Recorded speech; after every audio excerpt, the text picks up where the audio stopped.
بدأت كطائرة من الخشب والقماش، ثم فرضت سيطرتها على الفضاء 40 عاماً، متسيدة الأرض والسماء بالسلم والحرب. رحلة عملاق الطيران بوينغ، كيف بدأت؟ وهل انتهى زمانها؟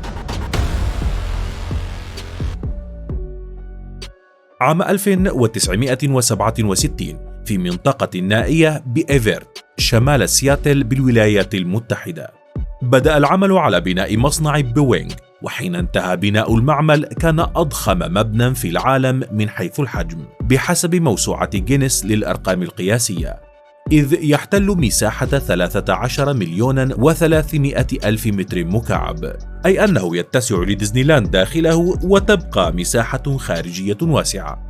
أما المبنى الرئيسي فيمتد على رقعة تبلغ مساحتها 97.8 فدان، ويعمل فيه نحو 10,000 عامل في كل نوبة من نوبات العمل الثلاث بالمصنع، أي أن هناك 30,000 عامل يتوافدون عليه على مدار 24 ساعة عدا الزوار والعملاء، ما يجعله يفوق بعض المدن الصغيرة من حيث تعداد السكان.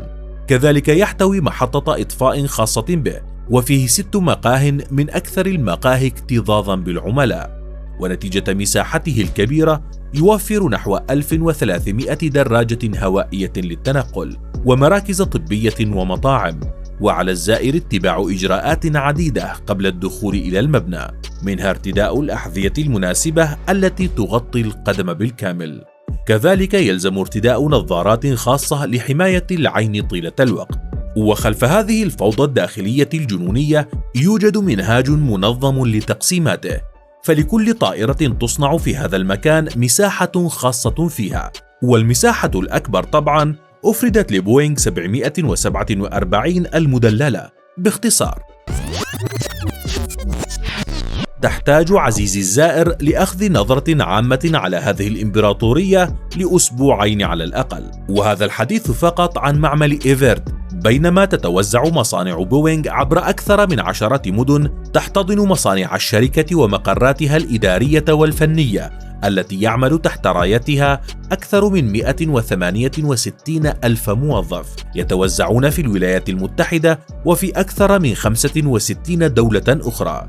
ووصلت إيراداتها الإجمالية في عامي 2014 و2015 فقط ما يقارب 90 مليار دولار أمريكي.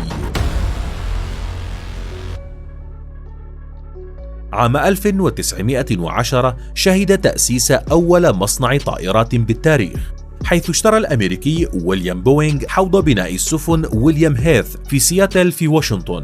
وعام 1916 أسس ويليام شركة من طائرتين مائيتين بناهما بمساعدة جورج كونراد، ليعلن رسميا إطلاق شركته بعد عام باسم شركة بوينغ للطائرات.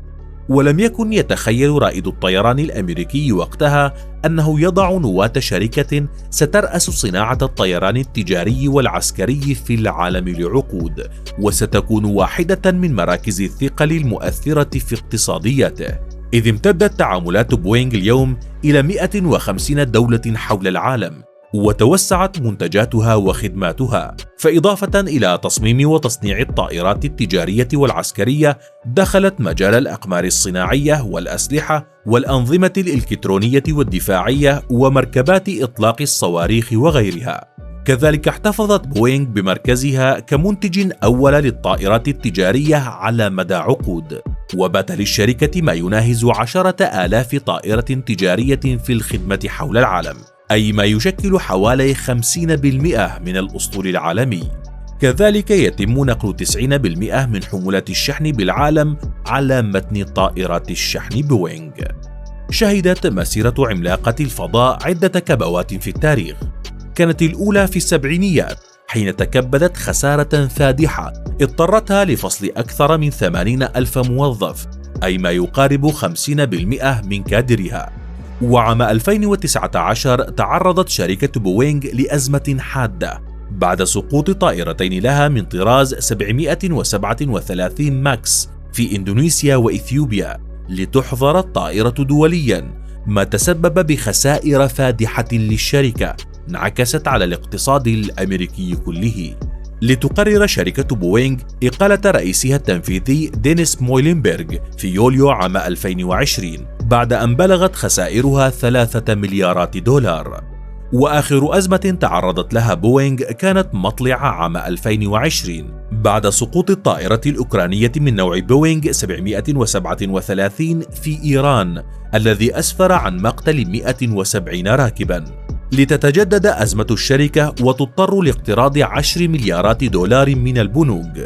ورغم كل الأزمات التي مرت بها، نجحت بوينغ في تحليق أكبر طائرة ركاب ثنائية المحرك في العالم من طراز 777 إكس، على أمل أن تعيد هذه التجربة الثقة بملكة الفضاء. فهل تعتقد أن بوينغ ستستطيع العودة للصدارة من جديد؟ أم أن خطأ بين السماء والأرض لا يغتفر؟